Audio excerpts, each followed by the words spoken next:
neste momento com Marco Antônio Eberlin, presidente da Ponte Preta, esteve ontem na reunião com os 8 classificados para as quartas de final. Primeiro, Marquinhos, parabéns à Ponte, que montou um time minimamente para permanecer na divisão.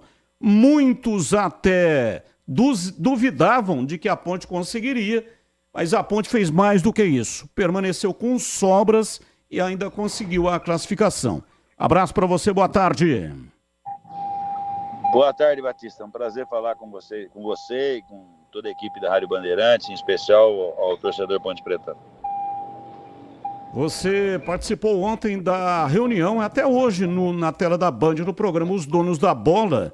Coloquei a sua entrevista sobre a questão da Ponte não poder colocar torcida lá em Barueri. É o único dos 8 times que não vai ter torcida no campo nessas quartas de final. Você tomou alguma providência? Existe alguma possibilidade de recorrer ao Ministério Público para tentar reverter a situação ou nem tentou? Não, Batista, não existe a possibilidade, primeiro porque esse regulamento já havia sido assinado antes do início do campeonato, com base na determinação do Ministério Público. Não é?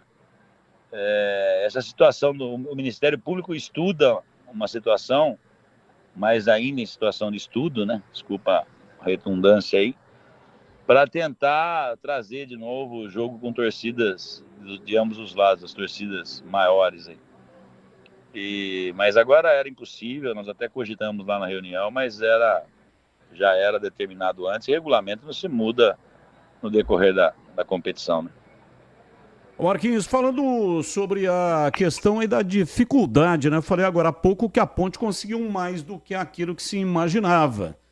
E nós não temos conhecimento do que passa intramuros, e o torcedor, grande parte, também não tem esse conhecimento.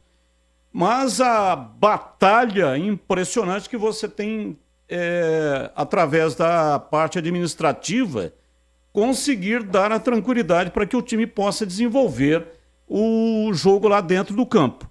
Então fala um pouco para a gente como é que foi esse tempo todo, né, desde o começo do ano, administrando, apagando o fogo, sendo mais um bombeiro do que propriamente um administrador. Olha, Batista, no final do ano, na verdade, eu fiquei muito próximo do futebol da Ponte Preta na Série A2.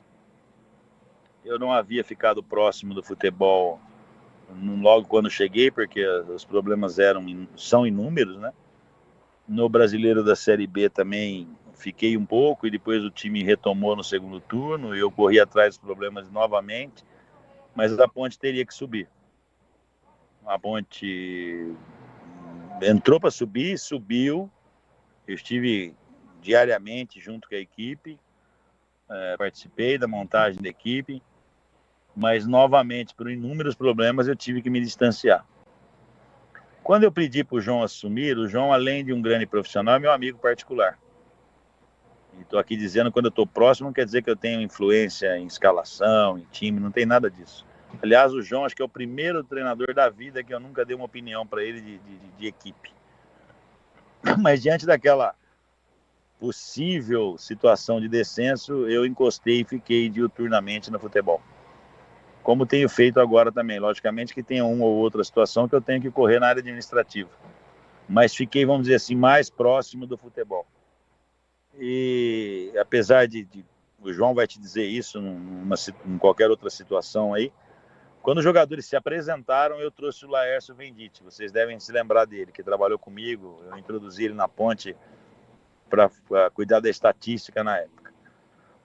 Jogadores se apresentaram, 2 dias depois eu fiz uma reunião no Salão Nobre com todo o elenco que aqui estava, traçando metas, dizendo que a primeira meta da Ponte Preta era classificar para outra fase. Tá? Venditti expôs todos os números, e o número que ele colocou, sem sombra de dúvida, para a classificação era de 21 pontos para estar na segunda fase do campeonato. Se tivéssemos ganho do Santo André, estaríamos muito próximos da meta que ele havia estipulado. Em momento algum nós falamos de rebaixamento. Se você falar que de rebaixamento no começo, é duro. Então, nós sabíamos que a mudança da equipe foi drástica, porque nós trocamos todo o sistema defensivo praticamente, mas era uma coisa que acompanhava, tanto o João como eu. Nós perdemos o Kaique, mas sabíamos que o Pedrão era um grande goleiro, né? Trabalhamos para trazer aí o Igor Inocêncio, o zagueiro Aquim, que veio da Bolívia, o nosso lateral esquerdo aí, o Gabriel, o volante, o Emerson. No ano que, infelizmente, nós fomos rebaixados, nós perdemos para o Botafogo de Ribeirão Preto aqui em Campinas. E o Emerson jogou contra a gente. Eu quis contratá-lo naquela época, mas ele foi contratado pelo Bahia. Lá acabou jogando pouco, foi emprestado pelo Juventude no ano passado e teve uma contusão, ficou muito tempo fora, ele perdeu espaço. E eu fiquei correndo atrás até trazer o Emerson. Então foi montado pelas mãos do João Brigatti, a gente próximo. Eu precisei fazer algumas vendas que todo mundo sabe, e não só por a Ponte precisar de dinheiro, mas porque esses jogadores já não teriam mais a condição de eu renovar, porque o salário seria absurdo se eu renovasse, né? E infelizmente hoje tem tempo de cura, o jogador quer sair do clube. O jogador fica 2, 3 anos aqui, ainda mais garoto, ele está desesperado, diz que está tarde para ele fazer a carreira. Então, caso do próprio Felipe Amaral, do Leonaldo, do próprio Filipinho, eles já queriam sair da Ponte Preta para uma situação melhor. E principalmente o Naldi e o Felipe Amaral tinham contratos para vencer que nos trariam problemas. Essas vendas nos ajudaram a pagar inúmeros compromissos que a Ponte Preta tem no dia a dia e que as outras verbas de federação pudessem ser utilizadas para manter o salário e premiação em dia. Pouco se falou, mas se vocês se lembrarem, eu fechei o ano com o Transferban. Eu paguei o Transferban logo em janeiro. Há 15, 20 dias atrás veio um outro Transferban, tá? De 300 e poucos mil reais, de 3 jogadores aí, 3 empresários de jogadores. Eu paguei também. A Ponte pagou, né? Depois veio mais um Transferban aí, um bloqueio gigante de mais de 5 milhões de reais. Eu tive que negociar isso na justiça, destravar, porque estava tudo travado as contratações da Ponte. Tá? Outro problema que a Ponte teve, no ex-dirigente que penhorou o estádio, tinha que uma parte nós ganhamos, uma parte nós perdemos, e nós precisávamos recorrer. Esse recurso custou 120 mil reais, 116 mil reais aos cofres da Ponte Preta. Tem um outro recurso de uma empresa que tocou amador da Ponte lá pelos idos de 2015, 16, 17, 14, uma ação imposta de 2 milhões de reais, mais 100 milhões, foi essa semana, né? Foi por isso que nós tivemos que vender jogador. Eu não gosto, eu fiz as maiores vendas da história da Ponte Preta, mas mesmo assim eu segurava o jogador ao máximo. Vê quanto tempo eu segurei Mineiro, Fabinho, Roberto, Fábio Luciano, Daniel, Washington, quando todo mundo agora vai vender, eu segurei e não vendi. Mas agora era o momento certo de se vender e voltar os olhos sempre para a Série B. Enquanto o João está lá cuidando da equipe do Paulista, a gente está de olho, mas já pensando na Série B também. Então esse é o dia a dia. A missão da Ponte é extremamente difícil, né? Teve muitas coisas também, muitas verbas que nós utilizamos aí na reforma emergencial que precisa o Moisés Lucarelli. Nós construímos uma área administrativa do futebol que eu te convido para conhecer, do nível de Corinthians, São Paulo, Palmeiras. Até dezembro, o nosso departamento administrativo de futebol, um ficava em Jaguariúna, outro ficava no centro da cidade, outro ficava no estádio, outro ficava no Jardim Olina. No Jardim Olina era uma sala que cabia 3 pessoas tinham 18 profissionais. Hoje é uma área aí de 300, 400 metros quadrados de construção, com rede de informática toda nova, com piso novo, com estrutura nova de iluminação. Realmente é onde se pode exigir do funcionário que ele trabalhe mais em prol do clube. Então foi feito isso também. Nós investimos na substituição dos bancos de reserva para adequar conforme pede a Conmebol. Nós retomamos a pintura externa, está quase que todo pronto. Hoje quem passar pelo estádio, faça o favor, dá uma volta em torno do estádio que vai gostar. O Moisés está de roupa nova, está de roupa lavada.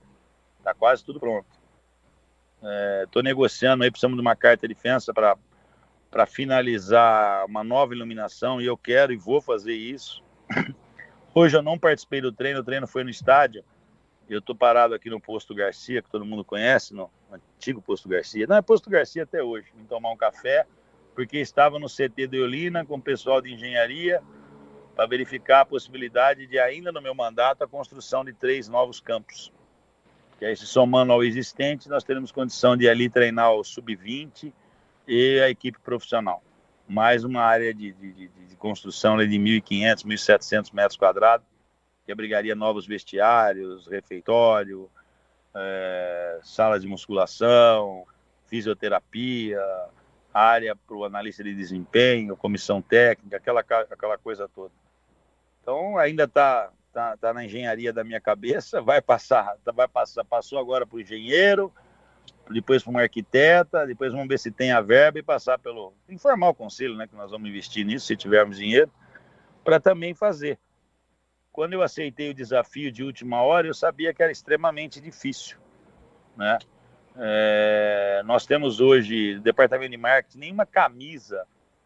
Talvez na Série B, a Ponte Preta só perde para o Santos, tá? É muito pouco pelo que nós precisamos. Mas é a maior arrecadação que a Ponte Preta tem na história. Tá? Qual é o valor? Todos os tempos é o que nós... Não, eu prefiro não falar de valor, porque é um monte de abutre aí. Mas é a maior assim, muito longe, tá? De qualquer outra que já teve. Então a Ponte trabalha. Muitas vezes a gente está trabalhando, mas só vê o torcedor mesmo, só vê a bola entrando, tá? Eu vejo tanta besteira aí nas redes sociais, falando, o dinheiro vai para onde, o dinheiro foi para onde, por que não fala o valor que vendeu? Não fala porque só vai atrapalhar e chamar credor perto. Outra coisa, eu tenho que falar para o conselheiro, sou obrigado, e eu falo para os conselheiros do clube. Para os 300 conselheiros, se todos eles comparecerem, todos eles vão saber por quanto foi vendido e aonde foi investido o dinheiro.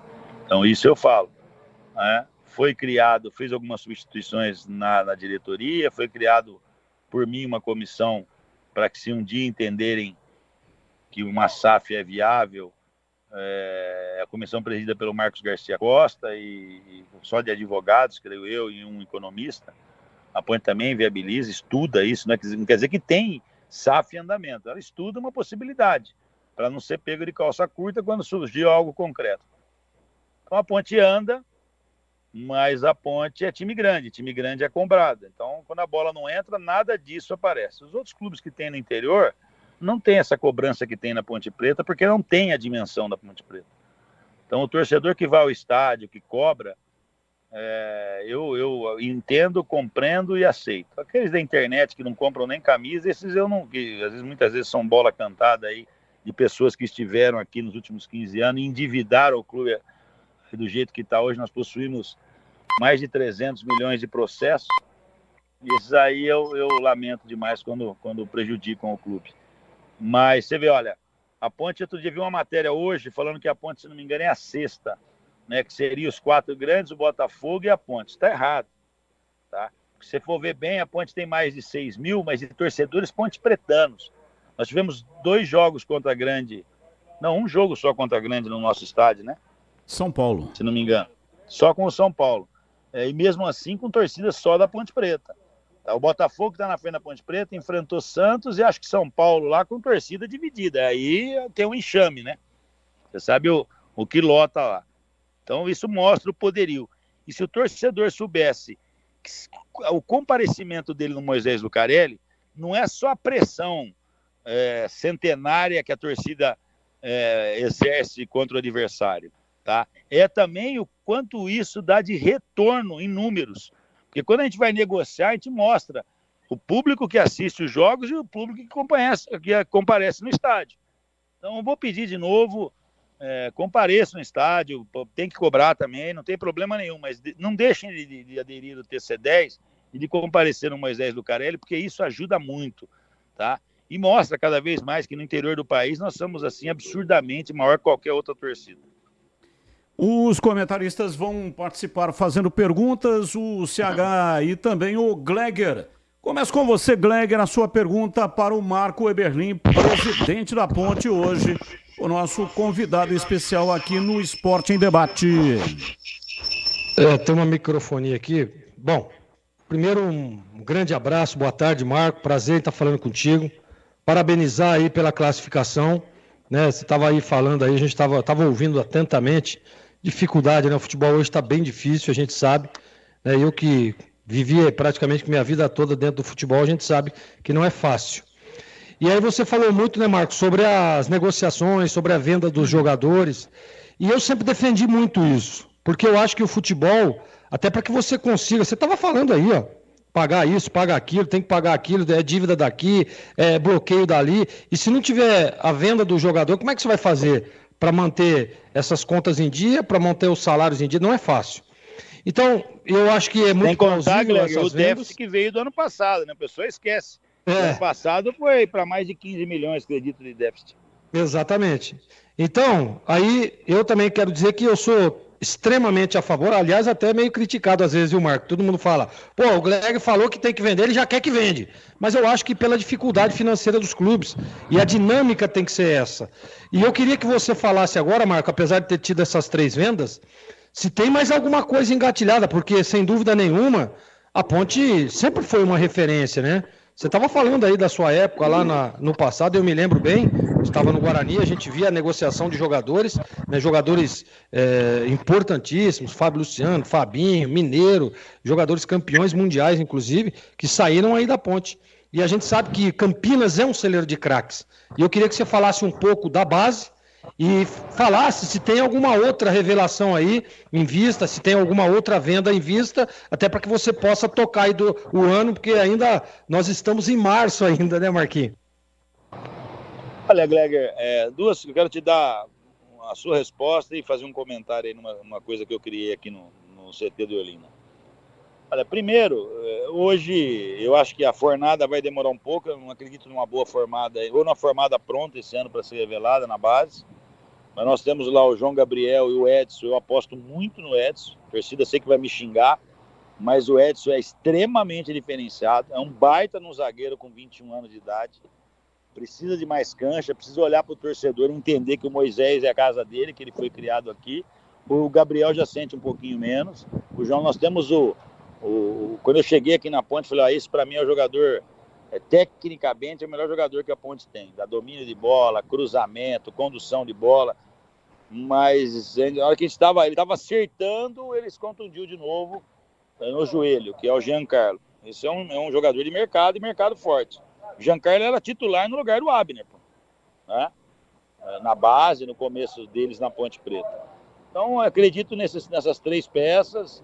Não existe sondagem, nada de concreto por hora, Gleger. Se precisar, aquilo que você falou, a Ponte vende, que precisa criar uma infraestrutura melhor aqui dentro do Moisés, no CT.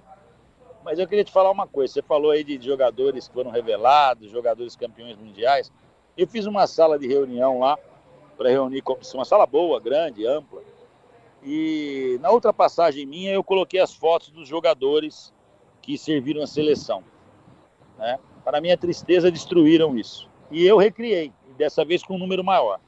Então, nessa sala tem, se não me engano, 42 ou 46 quadros.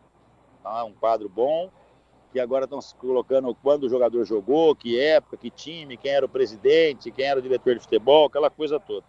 Desses 42, 46, 11 serviram a seleção, 12 serviram a seleção, indo pelas minhas mãos, quando eu estive na Ponte. Então é um número considerável, né? Assim, em toda a história foram 42, estou falando em todas as categorias, né? Ou do sub-17 para cima.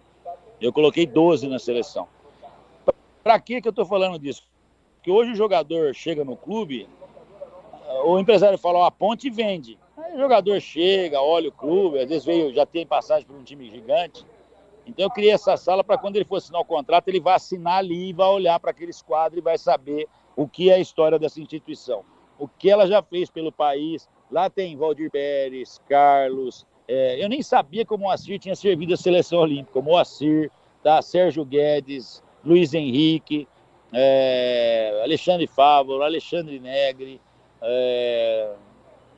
Aranha, Lauro, André Dias, João Brigatti.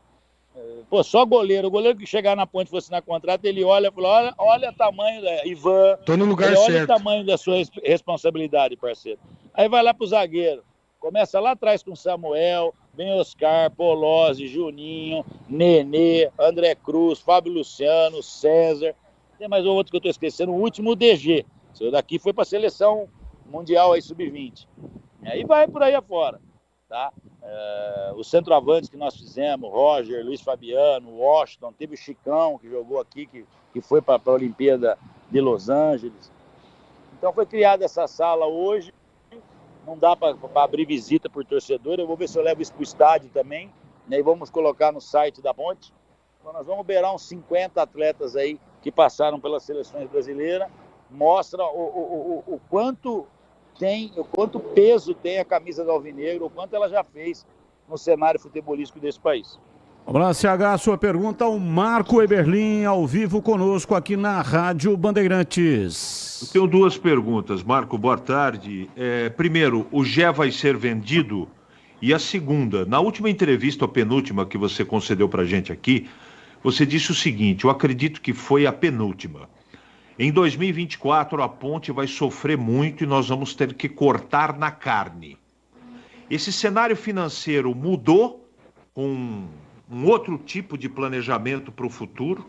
A coisa vai ser realmente financeiramente muito complicada ou melhorou a situação, Marco? Boa tarde.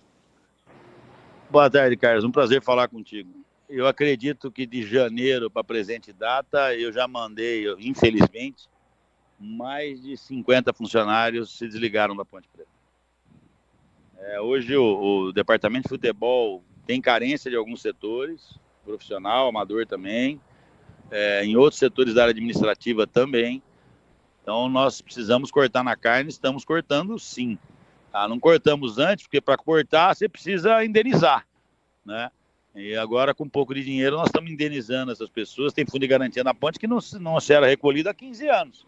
E tem funcionário trabalhando há 15. Você imagina como é que é para mandar um funcionário desse embora, né? Então foi cortado na carne sim. Você viu que eu não fiz pré-temporada fora. Uma pré-temporada num hotel custa R$300 mil 10 dias. Nós fizemos a pré-temporada no Moisés Lucarelli, no CT do Jardim Olina. Então nós temos sucateado o nosso sistema de informática no estádio. Nós estamos investindo hoje dinheiros que nós deixamos de gastar em alguns setores para revitalizar isso, né? Melhorar o site, melhorar o sistema de Wi-Fi no estádio, que não é bom. Então tudo isso necessitou de cortes. O diretor administrativo Rafael Souza, mais o doutor Gulhota, mais o doutor Caviola agora, né? E os funcionários diretamente ligados a eles trabalham para enxugar mais a máquina ainda. Ô Marquinho, quantos jogadores serão contratados?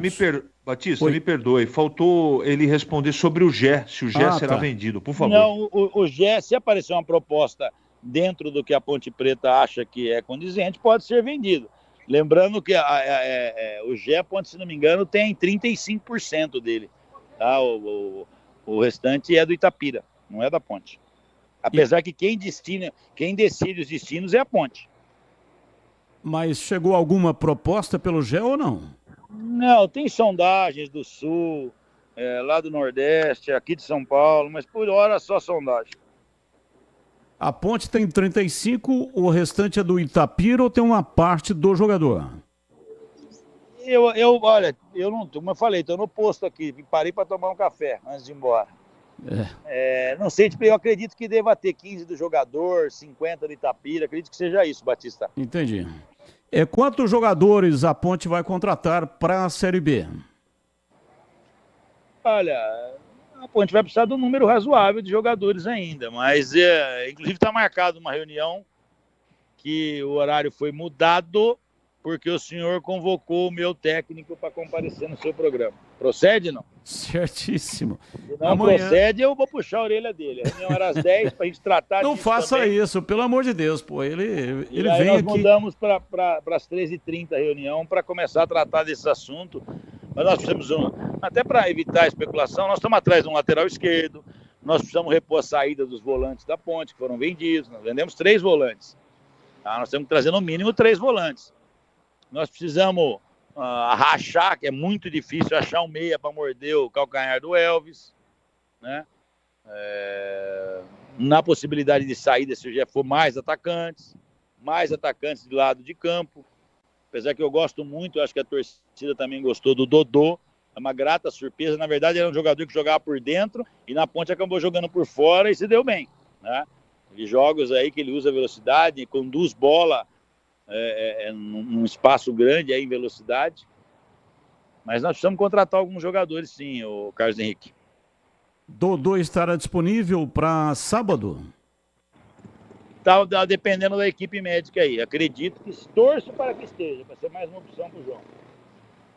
Tá bom, então, Marquinhos, um abraço para você, muito obrigado. Olha, o João Brigatti estará amanhã no programa Os Donos da Bola, na tela da Band, do meio-dia até a 13h. Por isso que teve que remarcar essa reunião aí com o presidente do clube, mas ele vem aqui no Complexo de Comunicação João Jorge Saad, por uma ótima causa, né? Vem aqui divulgar a Ponte nas quartas de final, fazer aí, sem dúvida, uma movimentação para as quartas de final, jogo contra a equipe do Palmeiras. Abraço para você, Ô, muito Batista, obrigado. Oi. me permite aí fazer um merchan. Uma atleta que nós ajudamos, você sabe que eu adoro artes marciais, no passado eu montei judô, karatê e taekwondo, levei o menino lá, o Diogo, Paulinho, cheguei colocá-lo na Olimpíada, a Flávia Falavinha também, o Washington foi vice-campeão do mundo, e eu tenho ajudado no taekwondo a Larissa, né? A Larissa disputou o Grand Slam agora lá no Rio de Janeiro, ganhou e foi classificada para o Pan-Americano. Então a Larissa vai disputar também e usa a camisa da Ponte Preta, usa o logo da Ponte Preta, é atleta que a Ponte Preta ajuda e leva o nome da Ponte Preta não só no cenário internacional, como internacional também. Pede para o Paulo Santana me mandar o contato e vou trazê-lo aqui na tela da Band para participar conosco, tá bom? Farei isso. Foi no último fim de semana, inclusive, que ela se sagrou, ganhou o Grand Slam lá no Rio de Janeiro. Abraço, muito obrigado. Um abraço a todos, em especial ao torcedor Ponte Pretano. Foi um prazer falar com vocês. Prazer tá aí, portanto, Marco Eberlin